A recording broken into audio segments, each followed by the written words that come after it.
So we have got 6 team members here, so maximum team members are here. So we would be beginning with the today's session, that would be the classification of the antibiotics. And once just confirm that the slide is visible to you, all people. Is slide visible to you? Yes, it is. Okay, okay, great, great, great. And voice is also clear, so there is no technical problem. So we will begin. No. Sure. So today's pointers would be on the classification of the antibiotics according to the different parameters, and then we would be following it up with the second topic, that would be the choice of antibiotics by the doctors. How doctors are choosing the antibiotics and what parameters are considered. And if time permits, then we will start with the beta-lactam antibiotics and their particular structure, and then carbapenems. So let's begin with the mechanism of action. So antibiotics are classified into multiple types according to their mechanism of action, and these are the few of the examples here. So the first one is the inhibition of the cell wall synthesis. So there are certain antibiotics which inhibit the synthesis of the cell wall. So in the last session we learned about the cell wall structure, and the cell wall structure is particularly damaged by this particular antibiotics. The process of formation of the cell wall is hampered by this particular antibiotics.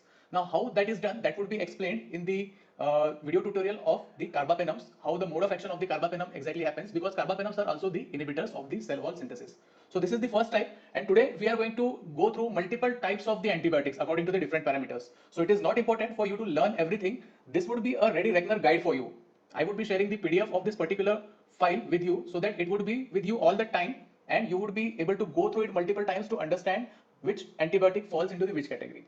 So this would be like a ready reckoner, a digest for you, a guide for you to refer every time to understand which antibiotic is falling in which category and what are their classifications. So first we have looked into inhibitor of the cell wall synthesis. So these class are basically penicillins, cephalosporins like ceftriaxone, then cycloserine, vancomycin and bacitracin. So just I would be taking you through these multiple terminologies, and you should also put the efforts in the future to refer this document multiple times to get the gist of these particular terminologies. So the second type is the cause leakage from cell membranes. So there are certain antibiotics which hampers the function of the normal bacterial wall, and it causes the leakage and then death of the bacteria. So these are antibiotics are polypeptides. For example, polymyxins, colistin, bacitracin. So these particular molecules or antibiotics fall into this particular category, that is causing the leakage from cell membranes. And the third type is inhibition of protein synthesis. So there are certain antibiotics which cause the inhibition of protein synthesis in the bacteria. Protein is essential for the survival of the bacteria, and it is produced by the normal processes which happen inside the bacteria by the translation and transcription. So these particular molecules, tetracyclines, chloramphenicol, erythromycin, clindamycin, linezolid, affect the protein synthesis.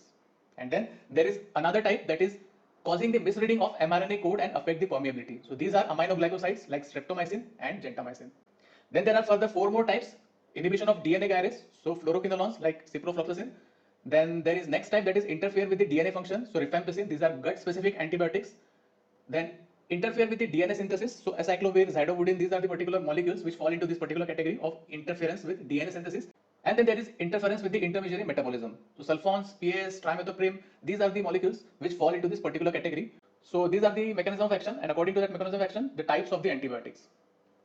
Now according to their action or their activity, so the organisms which primarily act on the bacteria are antibacterials or the antibiotics. So type of the organisms are defined here. There are bacteria, fungus, virus, protozoa, helminth, and antibiotic which act on these particular pathogens are named accordingly. So antibacterials are there, then antifungals are there, antivirals, antiprotozoals, and antihelminthic. And try to remember at least one name from this particular category. Say for example, antibacterial is very easy to remember because we have been talking about it in the last few of the sessions. So penicillins are very common, aminoglycosides again common, erythromycin, fluoroquinolones, carbapenems also are the antibacterials or antibiotics. Then there are antifungals. So again, the antifungals are very commonly used. The last one which is mentioned here is ketoconazole, that is used for the skin, then amphotericin B, then griseofluvin. These are the antifungals. And then antivirals. Now the currently pandemic has highlighted many of the antiviral drugs. So we should be aware of the names of the antivirals, at least one: acyclovir, amantadine or zidovudin. Then there are antiprotozoal drugs which are again used in this particular pandemic of coronavirus. That is first one, chloroquine. So chloroquine is an antiprotozoal. Then there are metronidazole, dioxazonide, and then there are fifth category, that is anti-helminthic. So these are mebendazole, niclosamide, diethyl carbamazine. So these are the different types of anti-helminthic. So you should remember at least one from it. So for antibiotic, we have multiple options to remember: penicillins, aminoglycosides, carbapenems. But antifungal, at least remember one thing, that is ketoconazole, that is commonly used. Then antiviral drugs, you can have choice of remembering multiple drugs. Acyclovir is one of them. Antiprotozoal, again hydroxychloroquine is easy to remember. And then anti-helminthic, you can remember easily mebendazole, or another molecule is there, that is albendazole. So these are the classification of antibiotics according to the organisms against which they primarily act. And there are multiple classifications of the antibiotics according to their structures. So this guide is prepared just for your reference purpose. There is no need to learn or just grab everything. Just go through these particular pointers and just try to understand, and which pointers are important I would be explaining you in the topic of meropenem and vancomycin. So the first classification according to the structure is sulfonamides and the related drugs. Second one is diaminopyrimidines, then quinolones, followed by beta-lactam antibiotics. So beta-lactam antibiotics would be our focus because carbapenems fall into this particular category. Then there are tetracyclines, there are nitrobenzene derivatives, then aminoglycosides, macrolide antibiotics, lincosamide antibiotics. So these are the 9 structural classifications, and you should remember at least one antibiotic from each classification. So for example, if we talk about the sulfonamides, then sulfadiazine should be easy for you to remember. Or sulfones like Dapsone. Dapsone is also commonly used in the hospitals. If we talk about the diaminopyrimidines, then you should remember trimethoprim. Quinolones are easy to remember because quinolones are nothing but all type of ofloxacins. So it could be Cipro or it could be norfloxacins. Then beta-lactam antibiotics are penicillins, cephalosporins, carbapenems.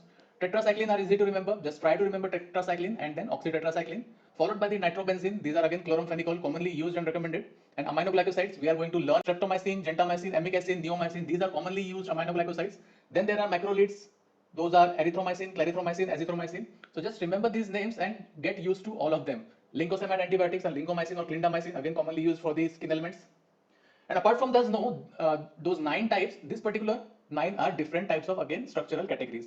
These are not commonly found in the usage in the hospitals, but you should remember these particular things. We will not go through these particular 9 classifications. I would be sharing PDF with you so that you can go ahead and understand it yourself. But just we will go through the names for the time being. So the 10th one was the glycopeptide antibiotic, then oxazolidinone, followed by polypeptide antibiotics, nitrofuran, nitromedazoles, nicotinic acid, Pauline, azole, and other classification according to their characteristics. So these are variety of classifications which are available for the doctors globally. And then there is another parameter, that is spectrum of activity. So the antibiotics are classified according to the spectrum of activity into the narrow or broad spectrum antibiotics. So the first type, narrow, itself classifies that the particular action would be on the limited number of the pathogens, limited type of the pathogens. So penicillin G, streptomycin, erythromycin, these are the narrow spectrum antibiotics. And the antibiotics with the broader coverage, which covers the gram-negative bacteria, which also covers the gram-positive bacteria, are known as the broad spectrum antibiotics. So these are the classifications according to the spectrum of activity. So I will just revise it for you again because it is quite heavy content here. So the first one was the mechanism of action, and 2 things we should remember for today. That is, first one, inhibition of cell wall synthesis, and the fourth one, causing the misreading of mRNA code and affecting the permeability. And then there are 5 type of organisms and the 5 type of antibiotics which act on those organisms. So those are antibacterials, antifungals, antivirals, antiprotozoals, and antihelminthic. And then there are structural classifications, total 18 classifications. And according to the spectrum of activity, there are narrow and broad spectrum antibiotics. Now, how a doctor is going to choose an antimicrobial agent. So for example, there are certain patient factors which affect the choice of the antibiotics. So we would move ahead with the patient factors which are used to determine the choice of antibiotics. So the first one is age. Now why age is important? Because it may affect the pharmacokinetics of the antibiotics. So for example, the age is younger, then the antibiotic might act rapidly, and in the immunocompromised patients, the antibiotic might act slow because of the condition of the patient. Now there is one example, the aminoglycosides. The half-life period of the aminoglycosides is prolonged in the elderly patients and it is normal in the younger patients. So the prolonged half-life indicates that dose should be adjusted accordingly. And there is side effect of the particular aminoglycoside in the elderly population. They are more prone to develop the nerval diseases. So there is nerve damage, 8th nerve toxicity is developed in those particular patients. And then another classification, that is tetracycline. They cause the weakening of the bones. They cause the weakening of the teeth. So remember, tetracycline cannot be given below the age of 6 years because it causes the developing teeth and bone deposition and discoloration, and they weaken them. So these are the certain things to remember, that for the younger patients, tetracyclines are not recommended because it can damage their teeth and bone, and aminoglycosides should be dose adjusted according to the age of the patient. Similarly, for the meropenem also, this condition applies. In the immunocompromised patients who are critically ill and admitted in the ICU with the sepsis, the dose should be adjusted accordingly. It should be given at the higher dose because in the ICU patients, volume of distribution is very high.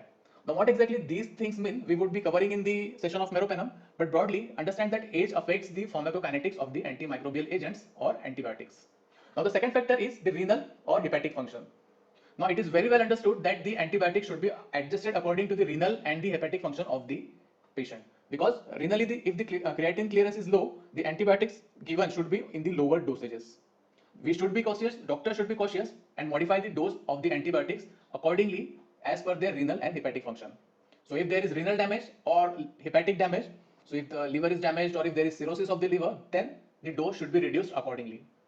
Then the third factor is the local factors. Now, for example, if there are certain conditions, there are injury to the organ or injury, superficial injury to the patient, there might be the presence of pus and secretions. So we are talking about the third point. Third point is the local factors. Now the local factors are the factors which are present on the patient. For example, if injury is there, there might be presence of pus and secretions.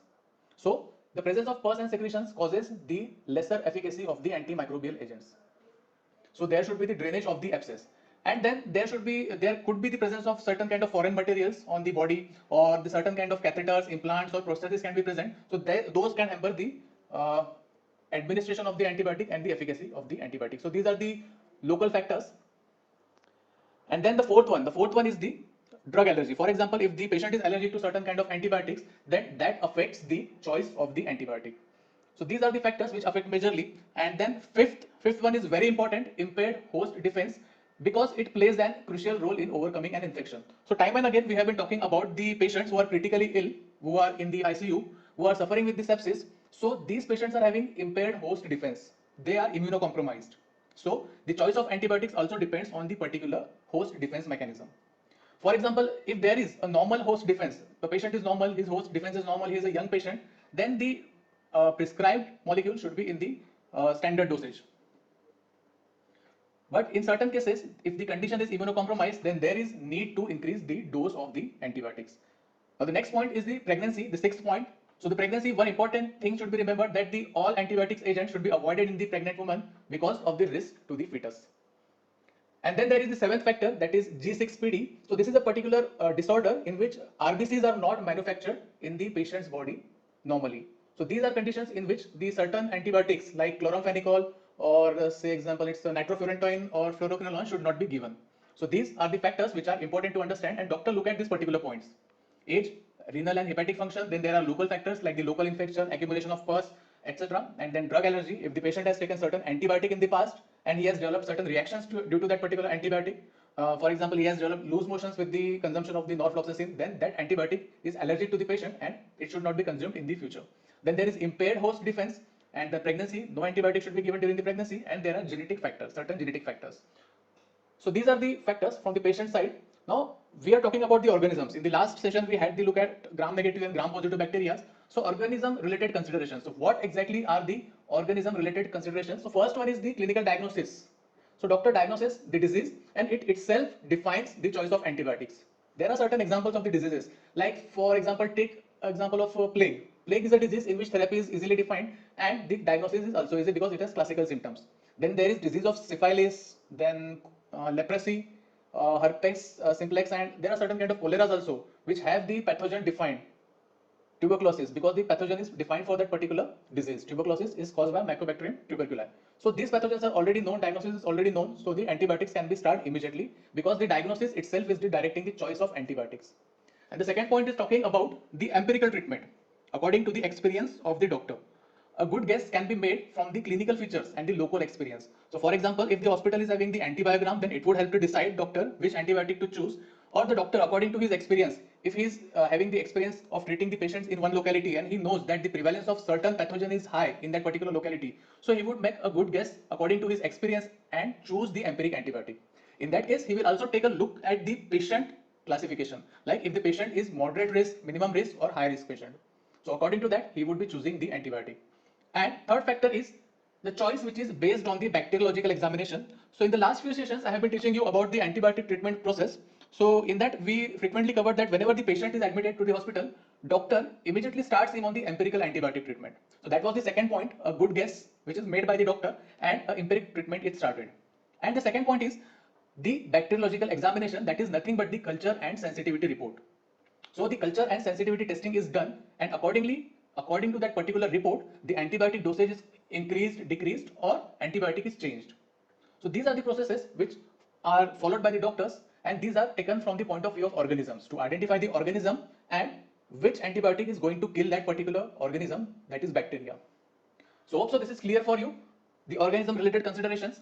And then the next slide would be talking about the drug factors. So we have learned about the patient factors, then the drug organism factors. Now what exactly doctor expects from the drugs? Okay, so these are the expectations, these are the classification of expectations. First one is the spectrum of activity. Now for the spectrum of activity, just a few minutes ahead we covered the two types, that is narrow spectrum and broad spectrum. Now if there is a need for the definitive therapy, doctor knows the pathogen and doctor knows which antibiotic is going to kill, then he is going to choose that particular antibiotic. So narrow spectrum antibiotic will selectively affect the organism because it is generally more effective than the broad spectrum antibiotic on that particular organism, and it will less likely disturb the normal microbial flora of the human body. But generally, empirical therapy often starts with the broad spectrum antibiotic, and it is done to cover the likely pathogens, the pathogens which could probably be present inside the patient's body. So, drug factors which affect the choice of the antibiotic, the first one is the spectrum of activity, and if empiric antibiotic is started, then generally it is a broad spectrum antibiotic. Meropenem is a broad spectrum antibiotic which provides the coverage for the gram positive as well as gram negative pathogens.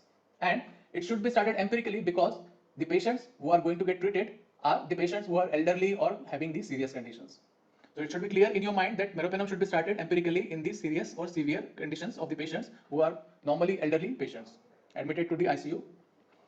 The second point is the type of activity. Now, what exactly is the type of activity? Again, we covered 2 points in the last session, that was the bactericidal activity and bacterostatic. So these are the two actions of the antibiotics. First one is the bactericidal, that means the antibiotic is going to kill the bacteria. And the second one is the bacteriostatic. The bacteriostatic antibiotics are going to stop the multiplication of the bacteria. So it is commonly understood that the bactericidal antibiotic is clearly superior to the bacteriostatic one. So in the patient who are having the impaired host defense, a bactericidal antibiotic should be used. If there are certain conditions which are life threatening, if there are conditions like the organism is in the deeply situated organ or to the less accessible site, then the bactericidal antibiotic should be chosen.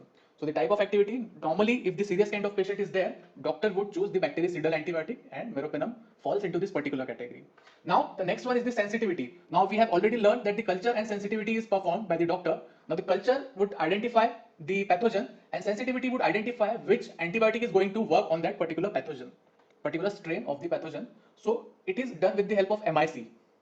So MIC is nothing but the minimum inhibitory concentration which we learned in the last session, and it is the concentration required to kill the bacteria, inhibit the bacteria.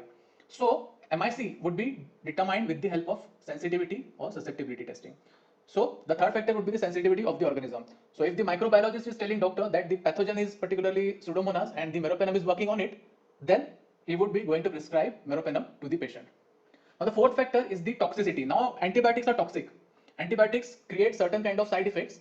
So the less toxic antibiotics are preferred by the doctors. So for example, if I talk about certain kind of antibiotics, for example, say clindamycin or aminoglycosides or say colistin, these antibiotics are toxic. These create the toxicity inside the body. So the certain kind of antibiotics like beta-lactam antibiotics are preferred because these are less toxic as compared to the other classes of antibiotics. And then there would be the fifth point, that is the pharmacokinetic profile. Now if we talk about the pharmacokinetic profile, then there are two types of the drugs. First one is the concentration dependent inhibition creating drug.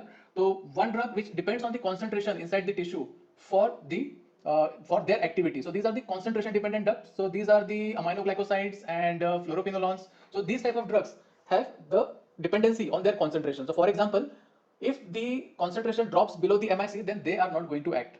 So their inhibitory effect depends on the ratio of peak concentration to the MIC.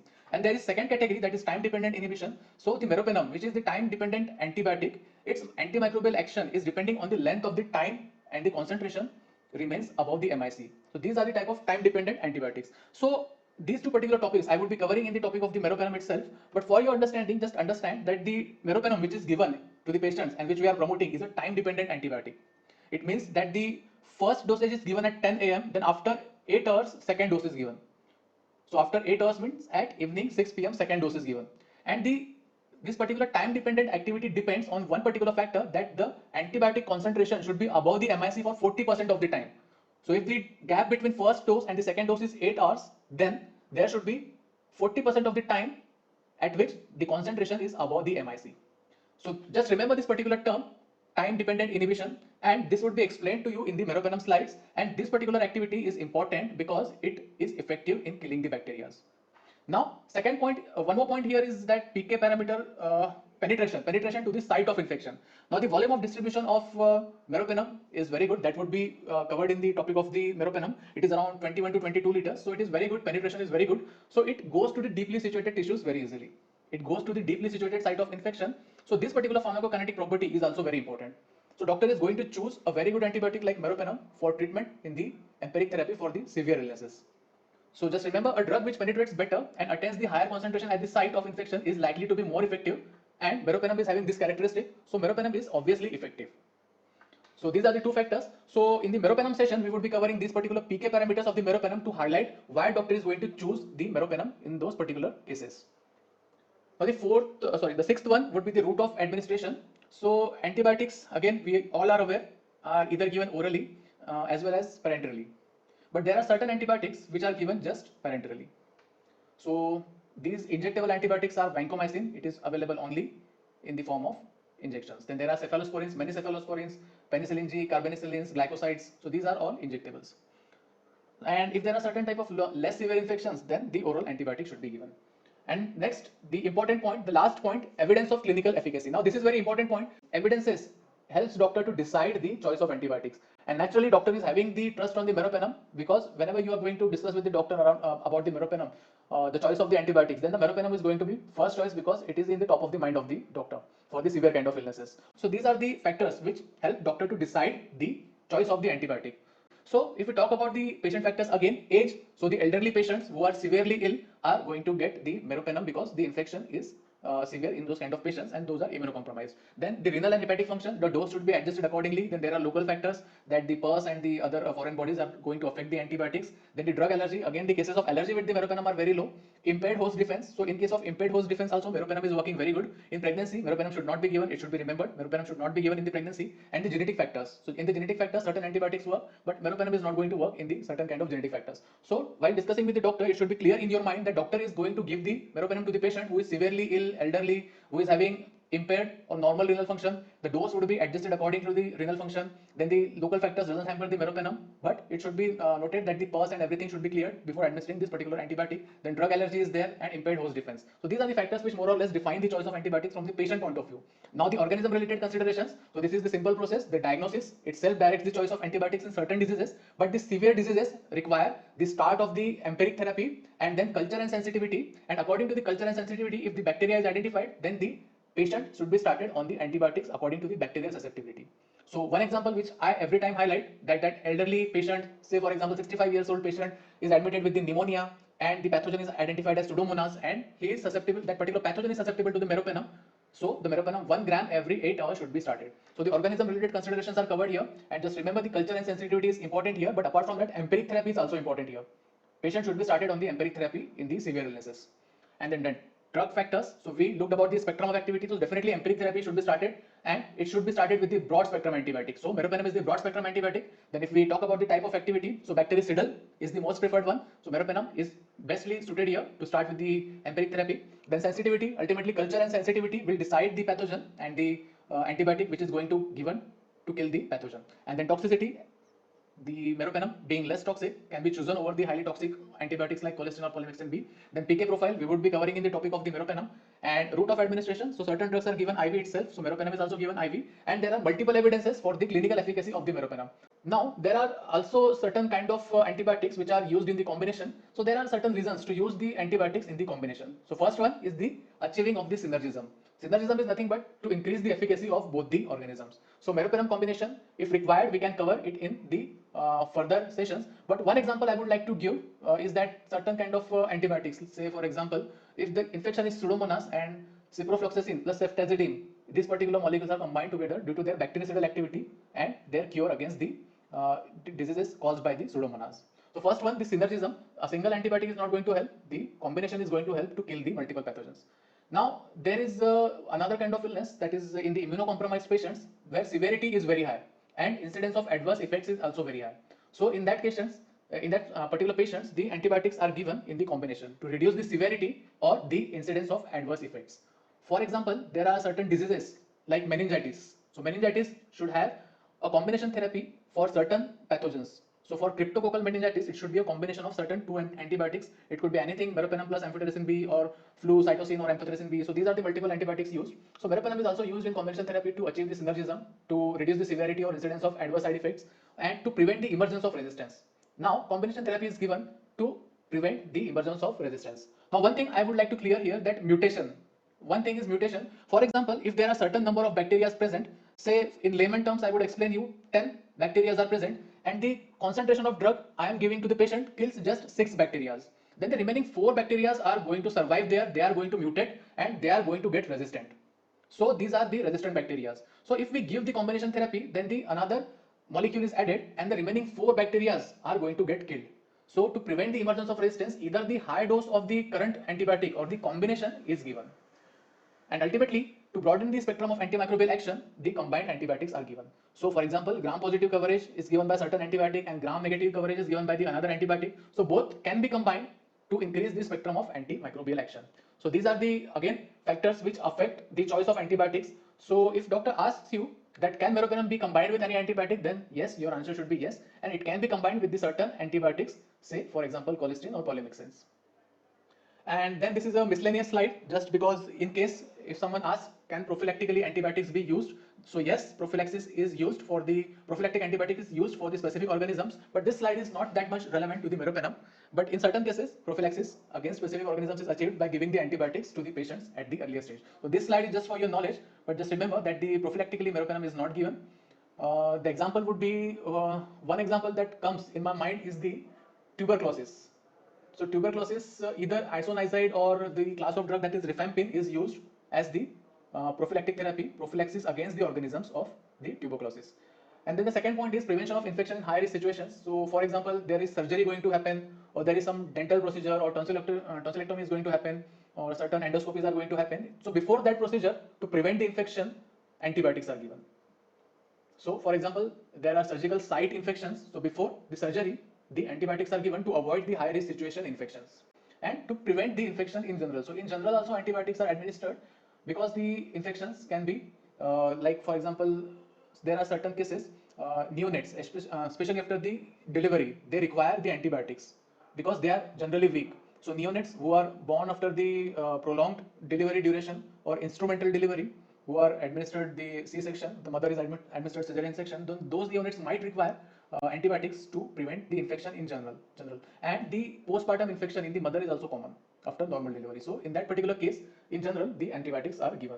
These are not relevant to the meropenem, but it should be good for you to understand that prophylactically antibiotics are also used. So hope so. This was actually a very intensive session, and these slides would really help you to understand the classification of the antibiotics and their different choices, different parameters for the choosing of the antibiotic by the doctors.